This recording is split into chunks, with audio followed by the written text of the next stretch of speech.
நமஸ்காரம். எல்லோரும் எப்படி இருக்கீங்க? சரி.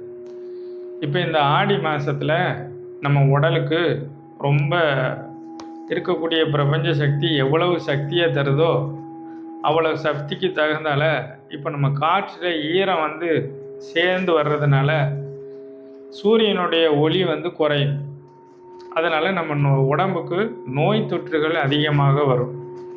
அதனால் நோயில் வாய்ப்படுவோம். புதிய புதிய வைரஸுகள், புதிய புதிய நோய்கள்லாம் பரவும். அதனால் எப்போவுமே நீங்கள் உங்கள் உடம்பை தயார்படுத்திக்கோங்க. அடுத்த மழை காலத்தில் புரட்டாசி, ஐப்பசி இந்த பனி டயங்களெல்லாம் நம்மளை ரொம்ப பாதிக்கும். இந்த மாதத்தில் நம்ம சரியாக இல்லைன்னா அதனால் கொஞ்சம் அசைவ உணவுகளெல்லாம் கொஞ்சம் நிறுத்திக்கோங்க. ஏன் அப்படின்னா இந்த கோழி, ஆடு, மாடு இப்படி என்ன சாப்பிட்டாலும் சரி அதில் வைரஸுகள் அதிகமாக இருக்கும். வெயில் அதிகமாக சன்னு நம்மளுடைய சூரியன் சக்தியாக இருக்கும்போது என்னாகும் அப்படின்னா அந்த கிருமிகளை, நாசினிகளெல்லாம் க்ளோஸ் பண்ணிடும், டெத் ஆயிரும்.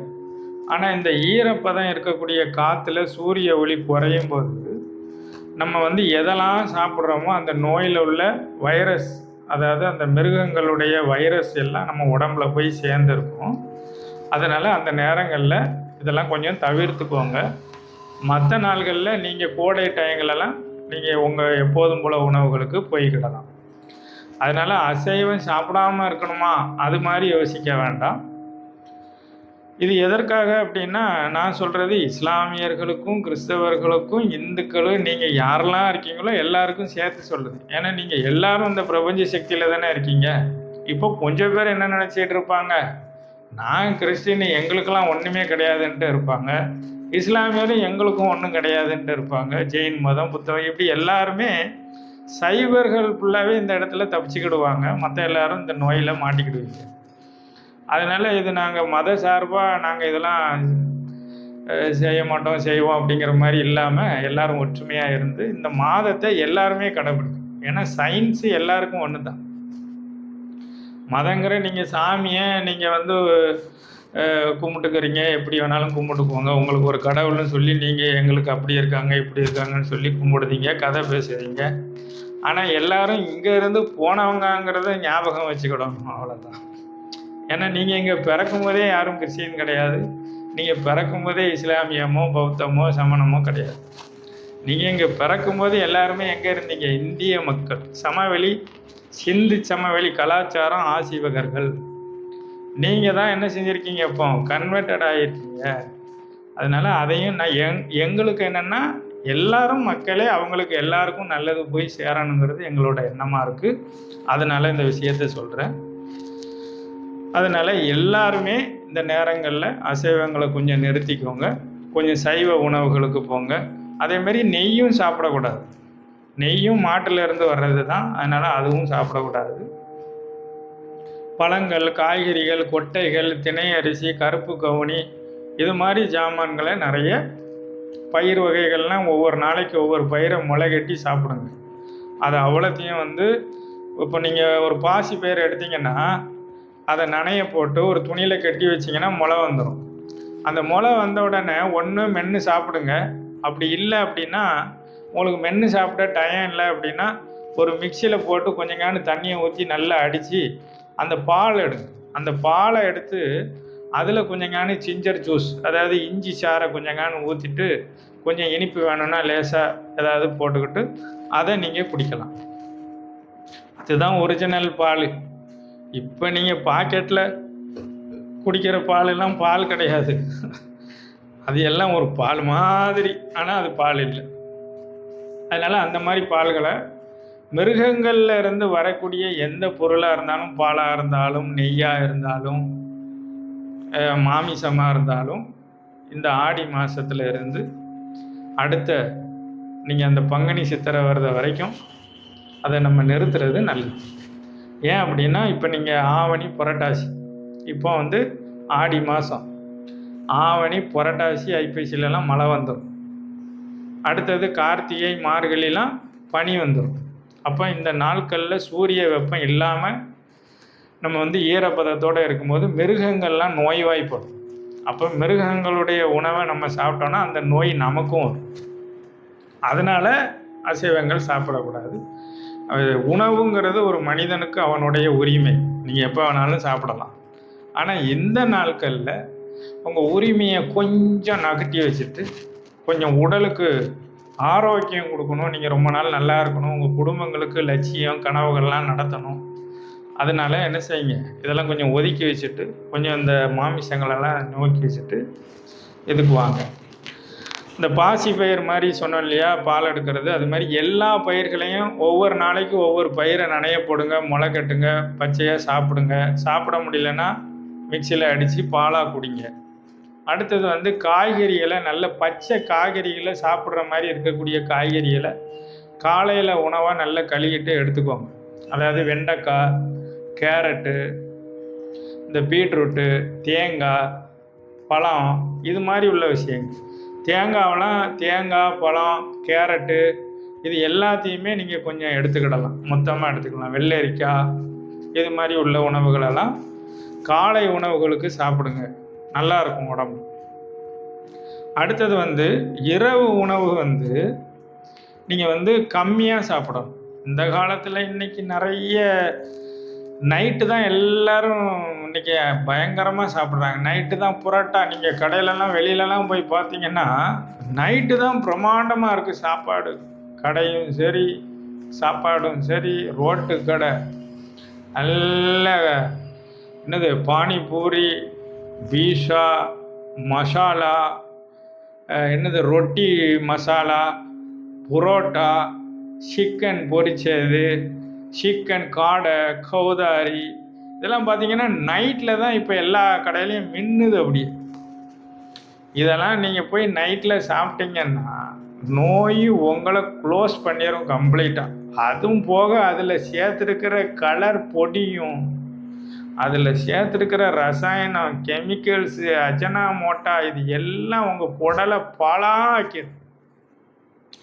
அதனால் ஞாபகம் வச்சுக்கோங்க, ஆடி மாதத்துல இருந்து ரொம்ப கவனமாக இருக்கணும். இதெல்லாம் சாப்பிடாம நான் சொன்ன மாதிரி காலையில் இந்த மாதிரி பாசிப்பயிறு, இந்த மாதிரி காய்கறிகளை, பச்சையாக சாப்பிட முடிய காய்கறிகள், அதில் கொஞ்சம் முந்திரி பருப்பு, கொஞ்சம் பேரிச்சம்பழம், கொஞ்சம் ஒரு பாதாம், இது மாதிரி ஏதாவது ஒரு 5 கிலோ அதுகளை சேர்த்துக்கிட்டு அப்படி சாப்பிட்டுட்டு காலையில் அது மாதிரி சாப்பிடணும். மத்தியானம் மட்டும் நீங்கள் எப்போதும் சாப்பிட்ற அரிசி உணவுகளை எடுத்துக்கோங்க. அரிசியுமே வெள்ளை அரிசியை நிறுத்துறது ரொம்ப நல்லது. நீங்கள் வெள்ளை அரிசியை நிறுத்தணும்.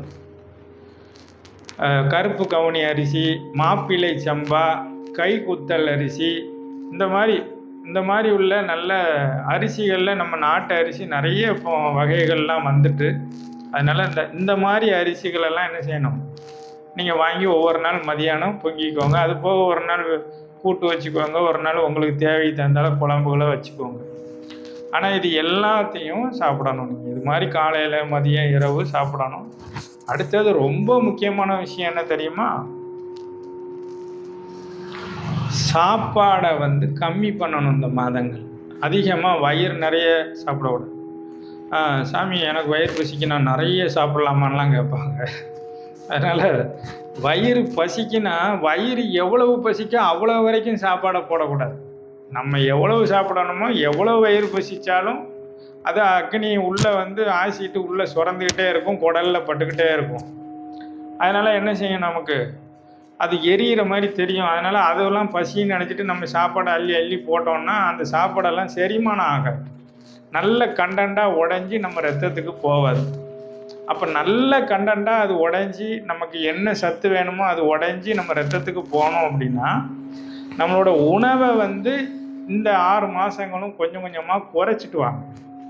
காலையில் ஒரு லிமிட்டாக ஒரு பயிர் வகையோ, அந்த பாலோ, கொஞ்சம் காய்கறி, பச்சை காய்கறியில், அதாவது பச்சையாக சாப்பிட முடியாத காய்கறி, ஏதாவது ஒரு காய்கறியை எடுத்து வச்சுக்கிட்டு சாமி சாப்பிட சொன்னாங்கன்னு சொல்லி சாப்பிட்றாதீங்க. பீட்ரூட்டு, கேரட்டு, வெள்ளரிக்காய், தேங்காய், பழம், இது போக பாசிப்பயிறு, இந்த நவதானியங்களில் ஏதாவது ஒரு தானியத்தை நனைய போட்டு முளை கட்டி அதை ஜூஸாக குடிங்க, இல்லைன்னா மென்று சாப்பிடுங்க. இது காலையில். இதை வந்து அளவு கம்மியாக எடுக்கும். அதே மாதிரி மதியானமும் சாப்பாடு வந்து அளவு கம்மியாக எடுத்துகிட்டு வரணும்.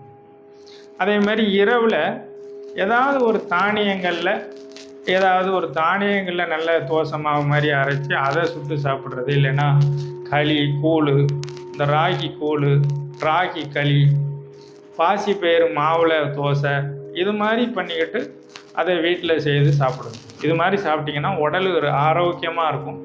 உங்கள் பணம் வேஸ்ட் ஆகாது. ஏன் அப்படின்னா, இப்போ நீங்கள் சாப்பிட்றதுக்கும் பணத்தை செலவழித்து சாப்பிடுவீங்க, அப்புறமா நோய் வந்ததுக்கப்புறமும் பணத்தை செலவழித்து நோய்க்கு மருந்து சாப்பிடுவீங்க. அப்படியே உங்ககிட்ட இருக்கிற பணம்லாம் இந்த நோய்க்கும் சாப்பாட்டுக்கும் அப்படியே காலியாகி உங்களை ஏழையாக்கிடும். அதனால் இந்த மாதத்தில் இதெல்லாம் செஞ்சிங்கன்னா உங்களுக்கு பணமும் சேரும். தேவையில்லாத பணம் உங்களுக்கு செலவழியாது.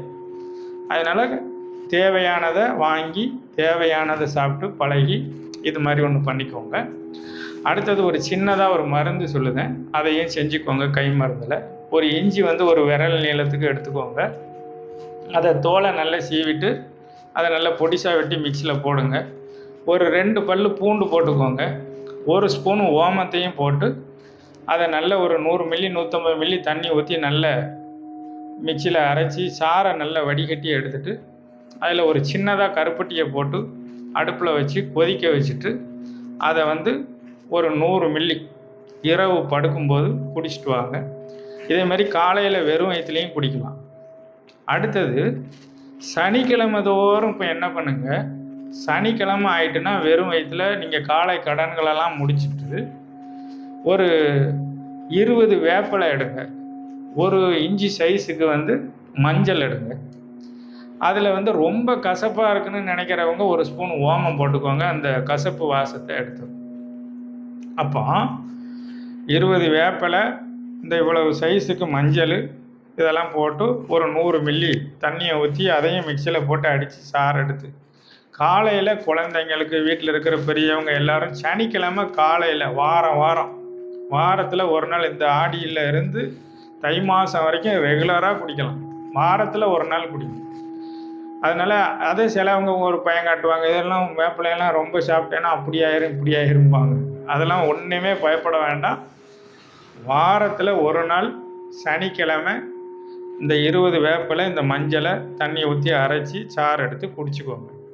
ரொம்ப ஆரோக்கியமாக இருப்பீங்க. உங்கள் பணம் 1 ரூபா கூட ஆஸ்பத்திரிக்கோ வைத்தியத்துக்கோ செலவாகாது. அதேமாதிரி நைட்டு படுக்கும்போது ஞாயிற்றுக்கிழமை காலையில் வெறும் வயிற்றுலையும் இந்த இஞ்சி சாறை யூஸ் பண்ணிக்கோங்க.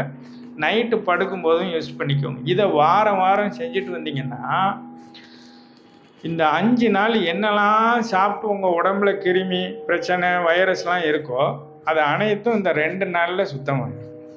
2 நாளில் சுத்தமாகி மறுபடியும் திங்கட்கிழமை நீங்கள் புதுசாக உங்கள் உடம்பு ரெடி ஆகும். அப்போ அதை ஒரு 5 நாளைக்கு அப்படியே சாப்பிட்டுட்டு ஒரு 2 நாளைக்கு இதை அப்படியே ஃபாலோ பண்ணிட்டு போனீங்கன்னா உங்கள் உடம்பு இன்னும் ஆரோக்கியமாக நல்லாயிருக்கும். இதை நீங்கள் எல்லோரும் செய்து குடும்பத்தோடு எல்லாருக்கும் கொடுங்க. இதை நான் மட்டும்தான் சாப்பிடணும், நீ மட்டும்தான் சாப்பிடணும்லாம் கிடையாது. எல்லோரும் சாப்பிடணும். எல்லோரும் நோய் இல்லாமல் ஆரோக்கியமாக வாழுங்க. ஆயுஷ்மான் பவ. நமஸ்காரம்.